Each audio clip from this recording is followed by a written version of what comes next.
PPP model పైన జగన్మోహన్ రెడ్డి గారు ఇచ్చినటువంటి ఏదైతే కోటి సంతకాల సేకరణ ఉందో ఇది కంప్లీట్ అయిపోయింది. త్వరలోనే గవర్నర్‌ని కలుస్తామని చెప్తున్నారు.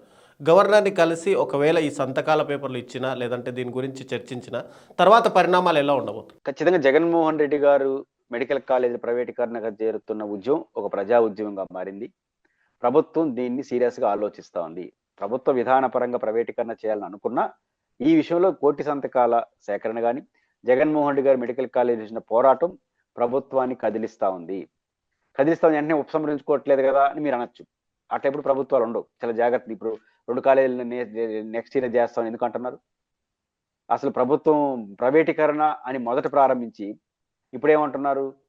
ప్రభుత్వంలో కన్నా ప్రైవేట్ కోరుకుంటున్నారు ప్రజలు. ఇట్లాంటి డైలాగులు మాట్లాడడం. అంటే జగన్మోహన్ రెడ్డి గారి యొక్క పోరాటం దాని ఫలితం పడతా ఉంది. ఇక్కడ పాయింట్ ఏంటి జగన్మోహన్ గారి కోటి సంతకాల సేకరణ ఈ రోజుతో పూర్తయింది. ఈరోజు అన్ని నియోజకవర్గాలలో సంతకాల సేకరణ చేసిన ద్వారా ఆ పత్రాలని జిల్లా హెడ్ క్వార్టర్కి ఇస్తారు. 15వ తారీఖున జిల్లా వ్యాప్తంగా వచ్చినటువంటి లక్షలాది ఆ ప్రతుల్ని వెహికల్స్ లో ఊరేగించుకుంటూ వాళ్ళకున్న శ్రేణులు ప్రజలతో వచ్చే ప్రజలతో ర్యాలీ చేసి 15వ తేదీ హెడ్ క్వార్టర్ స్టేట్ పంపిస్తారు, అమరావతి హెడ్ క్వార్టర్. 17వ తారీఖున జగన్మోహన్ రెడ్డి గారు వారి ప్రతినిధి బృందం అనుమతించినంత మేరకు గవర్నర్ గారిని ఆ సంతకాలు ఇచ్చి అది కోటి కాదు, 1,20,00,000 1,30,00,000 పోయినట్లు చేస్తారు.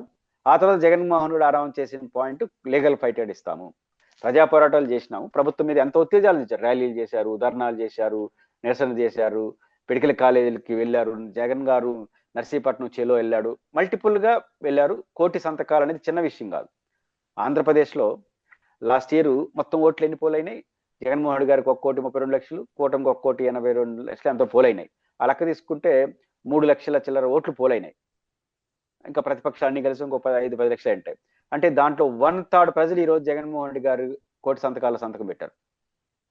అంటే ఇప్పుడు సంతకాలు పెట్టడం దాదాపు ఓటు ఉండేలో ఉంటారు కదా.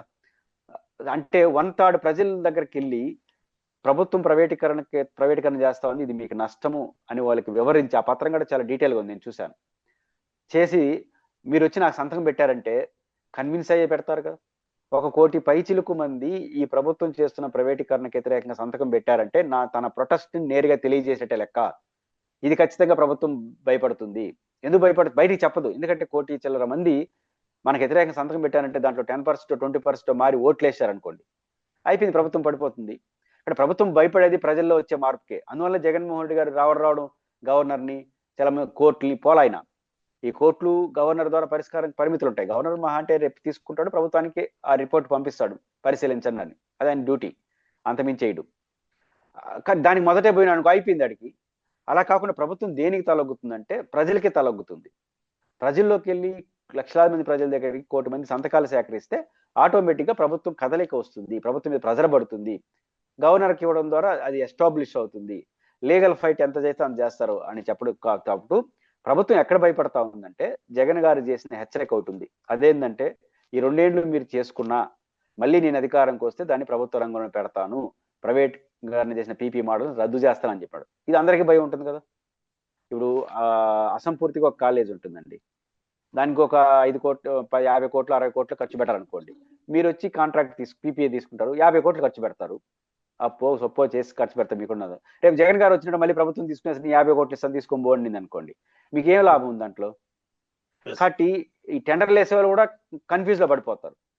కాబట్టి జగన్మోహన్ రెడ్డి గారు వ్యూహాత్మక చేసిన మాట అదే. ఒకవైపు ప్రజాపోరాటం ద్వారా ప్రభుత్వం మీద ఒత్తిడి తేవడం, గవర్నర్ అండ్ హైకోర్టు ద్వారా టెక్నికల్ గా క్వశ్చన్ చేయడం, అల్టిమేట్ గా రేపు తెలాతని అధికారంకి వస్తే రద్దు చేస్తానని చెప్పడం.